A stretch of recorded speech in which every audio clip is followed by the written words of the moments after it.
Welcome to the Lightwork Women podcast. We are experienced women with credibility. We know what life is like. Transform your life with our top-tier psychic and wellness services. We offer effective solutions tailored to empower you on your journey to spiritual wellness. In this podcast series, we talk about tarot, mediumship, Reiki, mental health, magic, witchcraft, and much, much more. We hope you enjoy our show. Please get a cuppa, have a seat, have a listen. And just remember, many hands make light work. Yay! Welcome, everyone. So here we are again. Three goddesses. Yes. Here to welcome you back. Now, we spoke to you in November about our goddesses, and today we're taking a deeper dive, which is really exciting. So it is Karen Seinor, Sara Gilbert, and myself, Robyn Ridley. So really excited. Welcome, Karen. Hello. How you going? I'm good. Good. And Sara? Yeah, great to be here and see you ladies again. We had so much fun last time. I know. So here we go. Now, I might let you kick off, Karen. No, Sara, sorry. I might let you start today. And whatever. We're taking it in turns. Yeah. So thank you. I'll hand it over to you. All right. Thank you very much. So I talked about Hecate last time, and how I connected up with her, and for me in the tarot she comes out with the Death card out of the major arcana, because she was very connected with the underworld. She was the one that heard Persephone get abducted down there and told Demeter what was going on and all those sorts of things, and she's what's called a psychopomp, so she is able to go down to the underworld and come back up again whenever she wants to. So I figured she works with death pretty well, because when we're looking at death, we're looking at letting go of things and sort of dealing with things on the inside and the unconscious much more. Mm-hmm. But the one that really talks to me is one of my other major guides, which is Sekhmet from the Egyptian. And I was looking back to a talk I did on the gods and goddesses of the major arcana many, many years ago. And I noticed that more of them were Egyptian than were the Greek ones. And I'm not sure the reason why for that. But anyway, that was the way I picked, because Isis is sort of like the high priestess. And Iris is one I talk about a lot too, because she's the goddess of intuition. And I'm quite often talking to people about tapping into their intuition more than letting their mind take them off all over the place. And so I quite often talk to them about Mercury and Iris, and how one was good at negotiating but didn't always tell the truth, and the other one couldn't do anything but tell the truth. And of course that's the intuition. But Sekhmet relates to this, of course, with her lion head, she relates to the Strength card. And to me, the Strength card is about love, letting fear speak so that love can help to deal with it. And I sort of get a lot of my connection through the Kabbalah tree of life. And there's a sort of quality that's given to each of the paths on the tree of life. And the Strength card relates to path 8. Of course, and it's the eighth trump in the tarot. But speech is the thing, and of course the lady is opening up the lion's mouth. Some people think she's trying to close it, but she's actually opening the mouth and letting the lion speak. And the lion relates to that amygdala thing that at the back of our head that makes us want to run away or put up our fists and fight.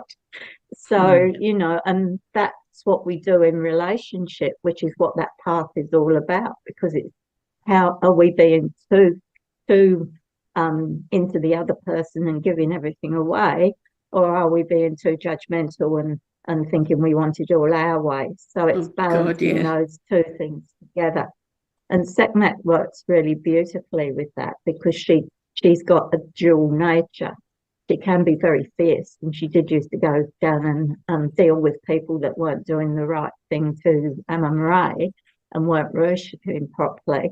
But on the other hand, she's the mother of the god of healing in the Egyptian cosmology. So she's got that fierce, I'm going to fight side, and she's got that loving, I'm going to care for you side, which is like those two sides from the tree of life on that path. I'm probably gabbling too much about all sorts of different things, but that's a bit like what I work like when I'm doing the tarot. Yeah.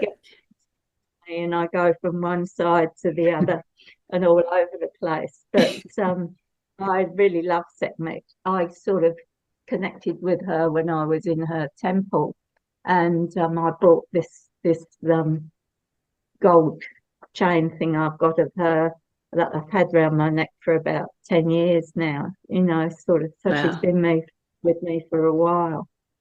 But so they're the main ones, I suppose. Sekhmet and Hecate and Iris are the ones I connect with the most when I'm doing my tarot readings. So what about you guys? How does it work for you? Do you want to go next, maybe, Karen? Oh, well, we'll just sort of flow, yeah. Well, last time we were chatting, I was talking about Demeter, and she's sort of my main chick at the moment, probably because I'm so into my gardening and all that sort of thing. And she is just the bomb for me. I go into the garden and I just feel like I'm channeling her, planning, what am I going to plant? Even I've just been able to start walking on my foot because I broke a bone in it a couple of months ago, and I've been capsulated inside the house and not able to get in the garden. So I was out there yesterday morning hacking and cutting and replanting in my moonboot. Quite funny for the neighbours, I'm sure. But I love her. And for me, the tarot cards that really represent her are, of course, the Empress. The fountain of life, really. Everything comes from her, that growth. And the Wheel of Fortune too. I see that card connects me in with Demeter. The story of how the seasons were created. The mother, her daughter, Persephone, was taken away by Hades into the underworld. And of course, her mourning created her tears, and her carrying on created the everything stopped growing. And so we had autumn and then winter.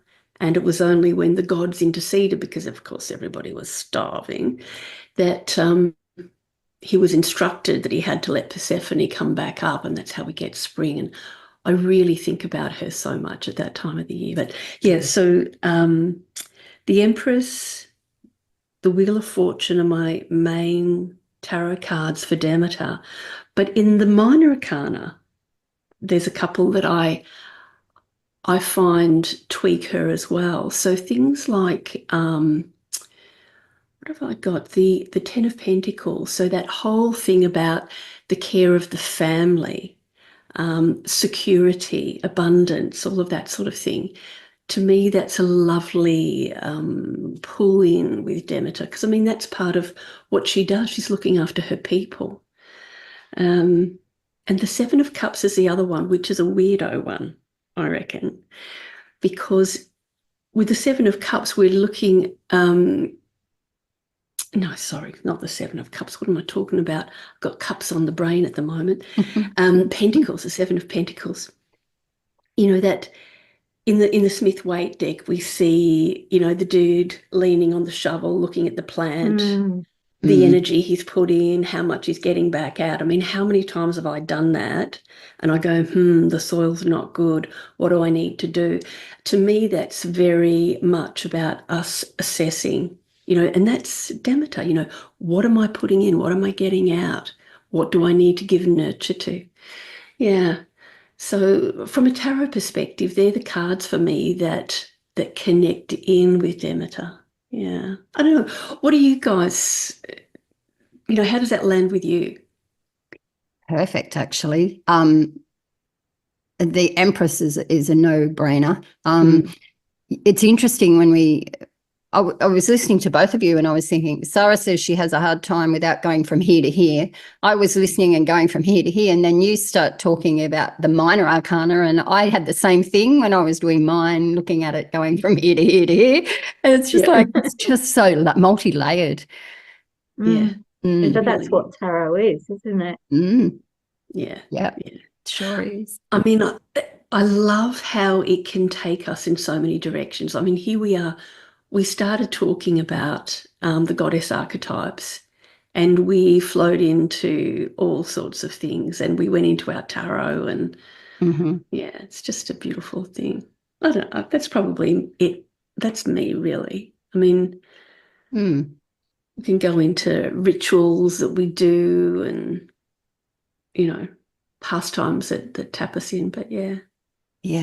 Robyn, who are you talking about? Are you going to talk about Venus? I am talking about Venus, but isn't it interesting, because you were just talking about the Empress, and we all know that Venus is, related to the Empress in the tarot. And I mean, that, again, a no-brainer. Absolutely beautiful, fruitful, abundant, all those things. But I guess I'd like to take a step back from last time I spoke in talking about Venus. It's not all about the love and the beauty, but that's where we go. That's what we think of. And I know, like, the Hermetic Order of the Golden Dawn refers to the Empress, but I do remember when Chris Walder created her Goddess Tarot deck, she actually assigned Venus to the Lovers, which I thought was really interesting. And the Lovers being, all too often the Lovers is thought about that intimate, sexual, whatever. But really it's about that deeper meaning of love and love of self, but love of everything around us. And I think what we can tend to do is become so focused on, in this lifetime, people looking at relationships and intimacy and rada, that we can forget the love that is around us every day. And that goes in with yours, Karen, that outside, the beauty. I've got goosebumps just even thinking about that. Here's this Taurus, she's just reacting to the earth. But it's like, all these goddesses are just so amazing. What I thought was interesting, like you, Sara, I did look at the Tree of Life, and being on the 7th Sephirah, the victory for Venus, and there has been suggestions that if we look at the sevens in the tarot, there can be an application there. I haven't explored that so much, but I thought I'd just mention it. The other thing that stood out for me with the Goddess Tarot was she alluded her, and this is a belief that I have, I like her overarching the cups. I see Venus as a beautiful overarch for the cups. So, different cups, like the Two of Cups have got Venus in Cancer, and that's all part of the decans, but it's like, if we think of all the cups, it's all about emotions. It's all about, all of that sort of thing. And it's very Venusian. So for me, that makes perfect sense. I thought you were going to say the 7 of Cups there, Karen, because the 7 of Cups stood out for me with Venus in Scorpio. I go, that's interesting. So I'm not going to go through each of them, because that's the decans, and that's another, or decans. I'm not sure how you pronounce it, but that's another whole thing. Anyway. What I want to talk about, though, very quickly, is the symbol, the Venus symbol, the circle over the cross, spirit over matter, which then takes me to the mythology of when who was it? Was it Neptune? No, it wasn't Neptune. Who? Hang on, I've got to think who Saturn. Who? Saturn was. Yes, it was Saturn. Yes, castrated. Yes, Uranus. And and it was said that Venus, and it was thrown into the ocean, his genitalia was thrown into the ocean, and Venus was said to be born fully grown on the shell. So it was like the sea foam. So she was born of the sea. And then her role was bringing heaven to earth. So here we have it. She floats in on the shell. So we've got the water, and then we've got the earth. And I just think that's just so magical. But that's that when we say heaven and earth, or, you know, the sky and the earth, or we're looking at, well, there's spirit over matter right there. Yeah. But in relation to looking at our tarot, the secrets are there, aren't they? Especially in the Rider-Waite deck. So how many dresses do we see the Venus symbol on? You know, the queen that has the Venus symbols. There's another relationship. Quite often the queens, you know. So I think it's just the fun is in the exploration. Yeah. So we're not prescriptive, are we? We're happy for people to go and try it, see what fits, feel. Obviously, if you're following a traditional system, like the Hermetic Order, the Golden Dawn, that's where you'll be looking. But then you can just expand from there. And that, to me, is half the fun of it, you know? Yeah, well, it's just a starting point, isn't it? It's just something to make you start to think about it, really. Yeah.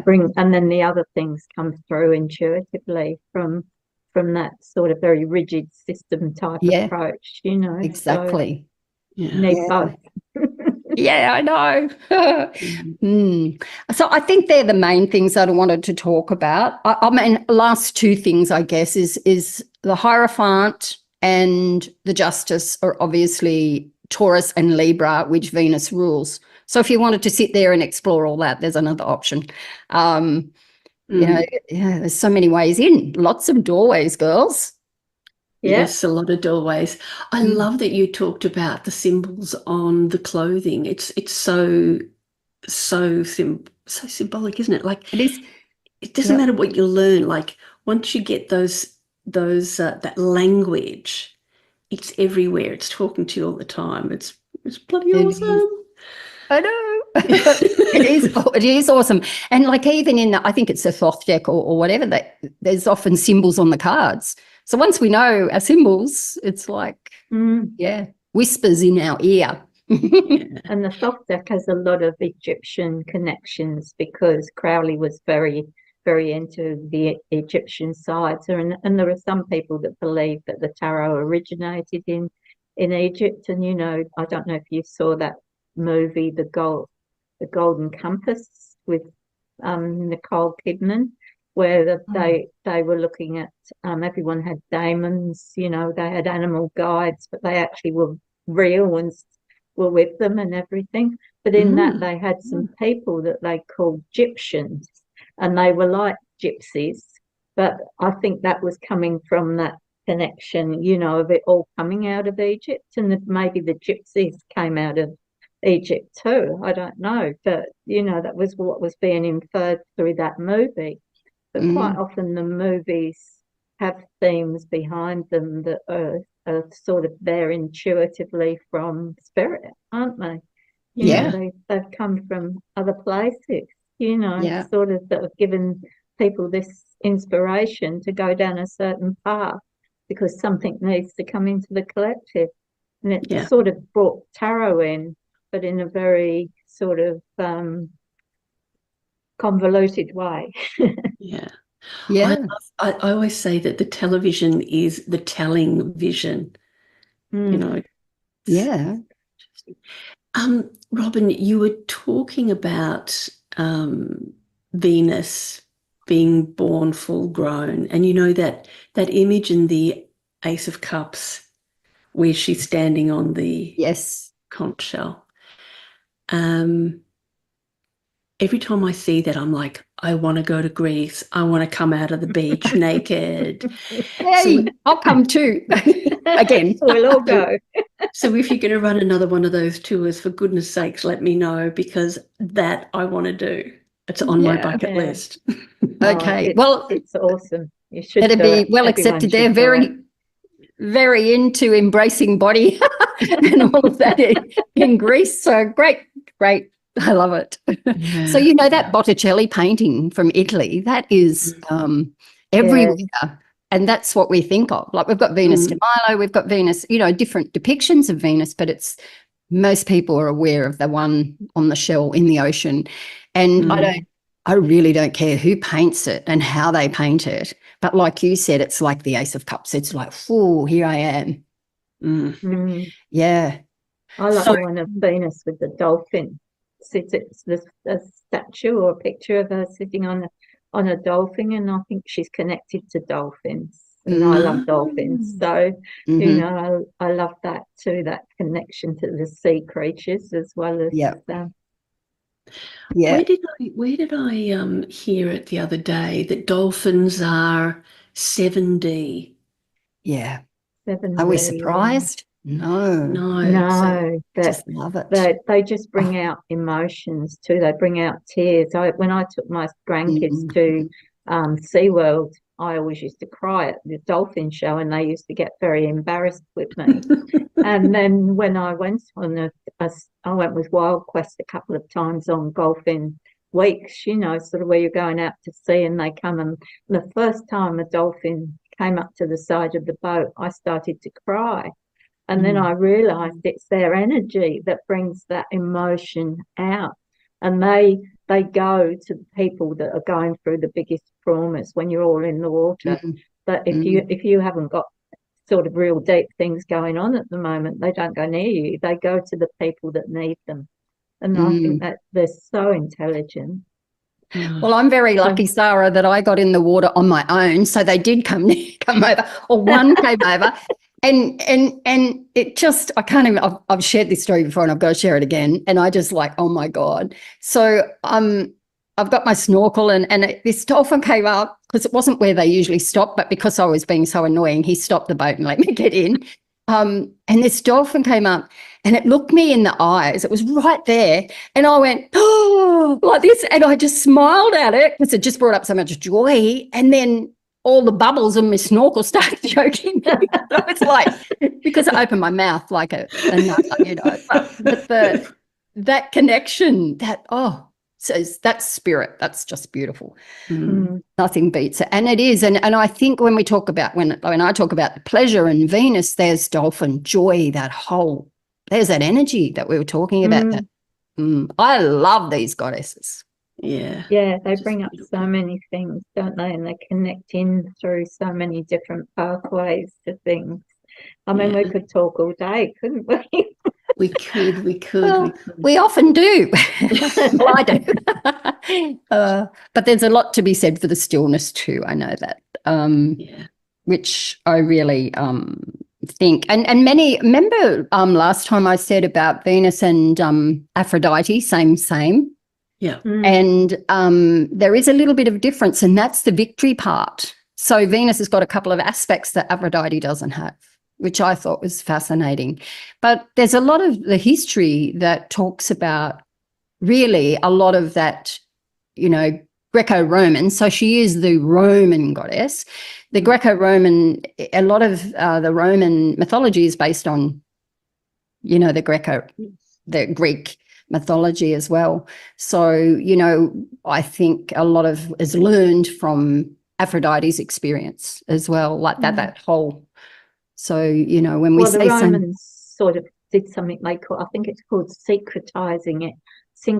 It's like a combination of synchronicity and secret. You know, they took other people's religions and traditions and made them their own, and changed Mesopotamia as well, I think. So it's sort of changed all the way through the ages. That's something I'm really inspired to write a book about, how myth has changed through all the things. It's something I'm working on. I've been working on it we'll for look a long forward time. to that. Let us know when it's ready. Beautiful. Yeah. Wow. Okay, so is there anything else anyone wanted to add before we call it a day? So we went a little bit deeper this time with our gorgeous goddesses, and we could go deeper again, but I think it's really hard to share our passion without going, like you said, Sara, all over the shop, and without, you know, and like I wanted to go into the deckhands and all the ones that been, and I went, just to mention a couple, that'll do. But, we can't do it all. No, it's a thirst for knowledge. And if people have, you know, and I do believe a lot of it is knowledge, and it's only when we actually tap it into the depths of ourselves and feel into that beautiful awakening wisdom that we really get it. Yeah. So I don't know about you girls, but the ones we're talking about right now, I think we get it. I guess for me, when we tap into the goddess, whichever version of her that we are resonating with at the moment. Yep. It reminds us who we really are. Yes. To move back into our beauty, into our power, into our wildness, whatever it is that we're going through, there's an aspect of the goddess that we can draw on to help us. I mean, that's the gig, isn't it? Being more alive. Yeah. Yes. Yep. Yes. And it's our truth. You know, we've spent many years sort of skirting around and I think with these goddess energies, you can bring it back, like you said, Karen, and really own who we are. Yeah. And I love it. Unapologetically. Woohoo. Stepping into our power. Yes. Karen, your Soulful and Wild business. Yes, that's That me. says it all. Like the name. It's like, yay. Yeah. Actually, I had to give my card to somebody at a furniture shop the other day, and my title is Wild Woman. She looked at it and she just burst out laughing, but not in a bad way, in a good way. It was so difficult for me to actually get to a place where I could own that label and print it. Because, you know, that's my goal. When I grow up, yes, I want to be a crone, but most of all, I want to be a wild woman. You know? Yeah. That's what the goddesses do for me. They help me to tap into whatever. I'm loving that. Sara, what's the name of your business? Life Spirit Connections. Again, same thing, isn't it? Spirit, and sometimes, life. you know, that brings the wrong thing. People think I take away curses and deal with spirits and all of those sorts of things. And, you know, really I work with all the different methodologies, you know, sort of rather than that side of things. But, beautiful. And I love the Goddess Sanctuary. So here we all are. No surprise we're together. Loving it. Yeah, exactly. It was a good combo. All right. Okay, ladies, I think we will call it a day. And thank you, everyone, for listening. And we will catch you on the next podcast. Thanks, girls. Bye-bye. Bye. We hope you enjoyed this episode of Lightwork Women. If you'd like to find out more about any of the guests on our show and our practitioners, visit our website, lightworkwomen.com. Until next time, thanks for listening.